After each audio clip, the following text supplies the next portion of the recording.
talk about SAP and things like that, any large ERP system, everyone goes, oh well, I can't really do too much because the data's crap. The information's really poor in there.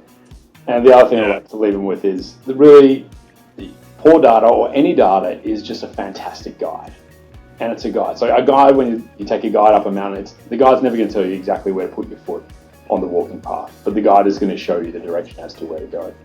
So those things, and so using the information that is available is a great start rather than actually throwing that away. And so that information can be, as you said, from the system, from suppliers, from your employees, where you've already got some great ideas, and then focus on, okay, how do you get there? And then overlaying that with your typical sort of value chain analysis by going through and go, well, what's actually driving this cost?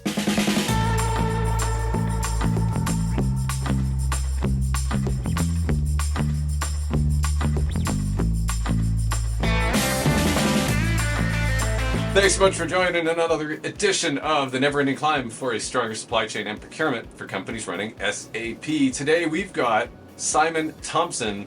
Simon is an OpEx spend reduction wizard. Now, if you are a mining company, an energy company, a utility company, a railroad, you are worried about OpEx. And Simon is the master at finding the ways to crunch that down. Simon, thank you so much for joining us today. Oh, thanks very much for having me, Sean. Really appreciate the opportunity to speak with you and connect with your audience. Yeah, likewise. So when you're looking at an organization, and I think we can all imagine there's often regulated rate of return concerns or even just investor focus on OpEx versus CapEx and operating ratios. When you're focused in a space like that, things like cloud spend get tricky and things like services spend get tricky, and there's materials, there's all of these different functions that go into OpEx.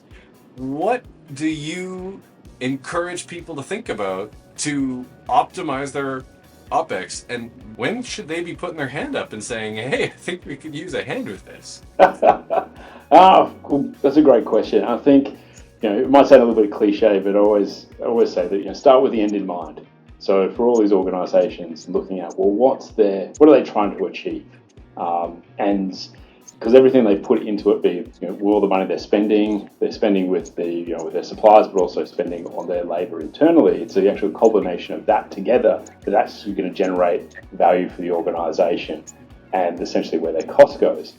So one of the great things we always start with is looking at some of those. Well, what's the industry benchmark? So if it's mining, well, what's the cost per ton that you're actually trying to achieve? If it's on a railway, what's the cost per kilometre or cost per wheel, if it's things like maintenance and things like that, then you can actually start looking at and going, well, hang on, is this actually within inside the general ballpark?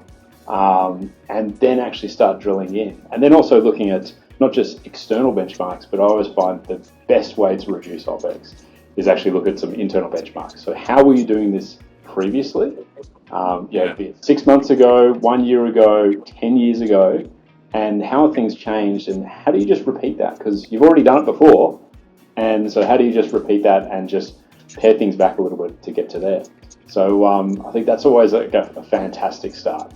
And one of the great ones I have is as soon as I go into a client, and the first question I ask is, so give us the last 3 unsolicited proposals from your supplier, and or from a supplier or suppliers and some of your biggest suppliers. And that is always amazing because those suppliers are always trying to provide some innovation. They know exactly what you're trying to do and the drivers you're trying to achieve and the cost reduction you're trying to achieve. And they're putting proposals, and quite often those ones are actually missed. We actually had one a couple of years ago, and it was a supplier proposed something, came out of it wasn't an existing supplier, but an external supplier, and for a mining company, provide an option to actually reduce their OpEx for one of their components or their mining processes to reduce it by 90%.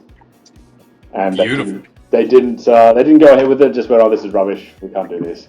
It was not till we then did some work with the client and went, let's have a look at that one. That's really interesting because even if we get it half wrong, we're still really we're still going to save a whole lot of money. And they actually went on then and actually saved about $2 million a month. So and reduced their CapEx by about 50%. So it was, it was amazing. What I love about OpEx savings is that they just have a way of keep on paying, right? Yes. So, if you're thinking about a railway and you can create, I know this is one of my favorite experiences, create 8 figures in annualized savings, then that sort of benefit just keeps paying every single year. And when you're stuck in an organization, and I think there's a lot of organizations that are stuck, and it's not necessarily through any fault of their own, but they sometimes need a little bit of a shake, right? Yeah. You'll hear things like, oh, well, we've got structural differences between this organization and that organization, so we're just structurally more expensive. And then you hear other people from outside the organization go, but are you really? And are you sure? And there's some of these things that get repeated often enough that sometimes people start really believing them. Yeah. And they're not necessarily true. How do you help organizations kind of shake themselves free of that, or bring a little bit of a different way of looking at that? Because that's one of the key ingredients to unlock the get out of the do nothing gear. Yeah. And do something. At least first gear to go do something to make a difference. What do you see work there? Yeah, that's a really good one, because it's such a, defense mechanism, and we all do it. It's human. We do it at, like, someone says, you could probably save some money on your electricity at home. You go, but we're different. And there's always going to be that sort of difference. But the way we sort of generally try to look at it and sort of go, well, for everything I like the old rules of thumb. There's a rule of thumb pretty much for everything. And if you start getting outside of that rule of thumb, then you know something's not quite working well. So for, looking at, coming back to a mining example, when it was like looking at some, drill and blast costs and going, well, how much should that be on a cost per ton basis or cost per cubic meter? And when you start seeing those costs really get far out, and it's one of those things that there's the known spoken, which people go, oh yeah, the costs look a little bit high. But then there's this unknown element, which is, and it's unknown, what's this, known unspoken, I should say, where literally if you're talking with people around the water cooler, they're going, oh yeah, like that's way off, but no one's sort of trying to, no one's bringing that up. So I think in order to sort of get some movement there, it really comes down to some communication with the leadership team, because it's up to them to actually set the direction, set the goal about where they're going to move, and then that brings everyone in line. And without that, then nothing happens. I did some work years ago, many years ago, with a local council, and they were spending a lot of money on, and this can apply to railroads or any other utility organisations, so variable signboards, as you see at the side of the road that tell where do you go, and they were spending, I think they're hiring that on an hourly basis, but literally for 8 or 9 months at a time, sometimes even longer than that. And we then went and said, okay, well, what's really happening? Like, should you be doing this? And then we went down to the actual coalface, and we've got a philosophy or values in our organisation. We say it's touch the problem. Go visit the location, go visit the people, have a chat to those specific people working in that area, and really understand, say, this looks a bit weird. What do you reckon? And quite often we get this like, oh, thank God you've actually come along, because I've been yelling about this for ages and no one's taking me seriously. So the other key we get is like, well, give me your ideas, we'll do this, we'll package it all up together. We make sure we provide specific recognition to those people, but quite often the ideas are like, they're already inside that organisation. It's just actually providing some sort of impetus and loosening up those sort of shackles so the communication can actually go up through the organisation. They can actually start finding those cost savings and actually doing something about it and making sure it's important. 100%.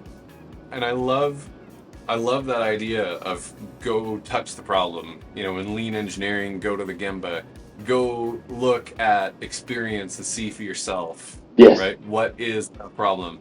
And all of a sudden, it often looks and feels so very different from whatever broken game of telephone brought it up to the top of the pile. Get out of the ivory tower, if you will. So Simon, if you were talking to an organization that knows that OpEx is one of the most important metrics for them on the P&L, Yep. and knows that the operating ratio or the cost per barrel, cost per ton, cost per cubic meter, etc., was one of the key metrics driving the organization, cost per X. Yep. What would you want them to remember, say, like 6 weeks, 6 months after watching this? What's something that you would hope would inspire them to go be that leader on their own never-ending climb, to go lead the charge, make the difference, get the help they need to unlock the savings?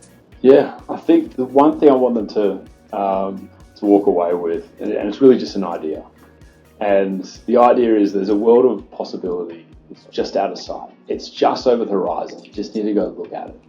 And it's all it takes is a little bit of exploring. So whether you explore that by going out into the field and getting out of the ivory tower, as you speak, or whether you start exploring it through the data, whether you start exploring it through some other metrics or other ways by talking with the suppliers and asking for these unsolicited sort of proposals, all those ones really, once you start digging and start scratching the surface a little bit, you will find a lot of stuff. There is so much information out there.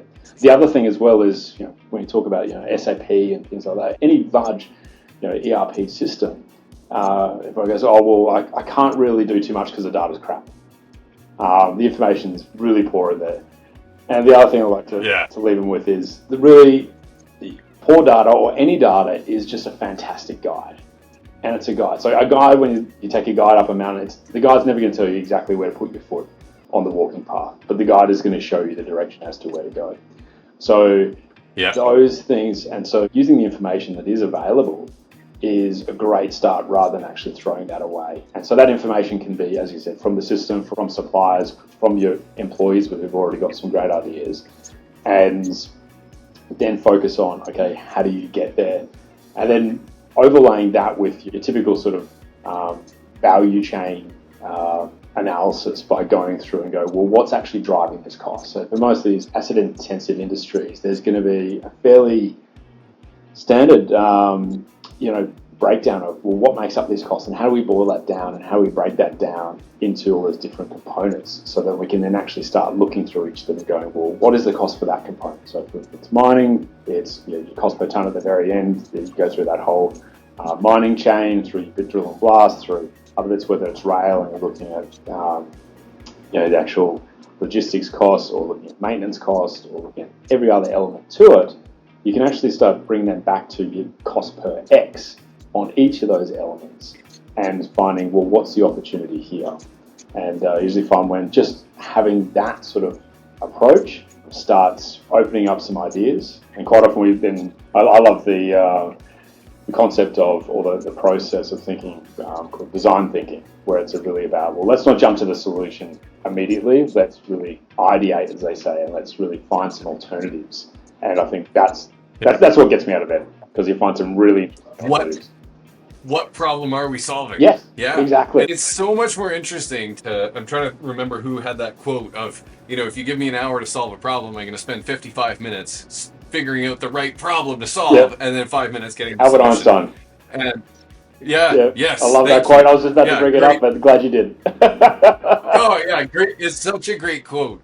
The problem at hand, the thing that we really need to overcome, and then the options start to open up. A friend of mine, Travis, started a contaminated soil reclamation plant, and so now instead of just trucking the stuff to the dump, you can have it cleaned and sorted. Your price per ton to dispose of this stuff is a fraction of what it used to be. And it's cleaner. It's better for the environment. And that idea, if you didn't know that the problem was, well, I've got to dispose of contaminated soil, not how do I get it to the dump cheaper, the problem becomes very different. And then it's not about the tippage fees and the trucking fees. It's about how do I dispose of contaminated soil? Another beautiful problem that you could get out there and get in front of other people to just solve a better problem. Exactly. And I think also once they sort of start thinking about that problem as well, once you define that problem, you can then also ask, well, how are other people actually solving this problem? Or a very similar problem? And that's where an explosion of ideas comes up.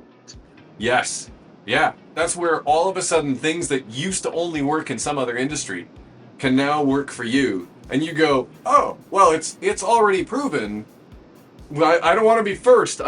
Some people don't feel safe being first, but you're not first. It's already working right there. So now you just have to do it. Exactly. And that's when you come, and that's a beautiful thing. That's when you come full circle to, well, if our organization is unique, and you go, well, yeah, it probably is, and it very much is, but it's actually, let's look at how we can apply some of these other things from different similar industries or the same industries to the similar micro problem rather than that holistic problem. I love it. Simon, thank you so much for joining today. And for everybody watching, this has been another edition of The Never Ending Climb for companies running SAP to get that stronger supply chain and procurement that we all need and the OpEx savings. Simon, thanks again. Thanks, everybody. Sean, thanks very much.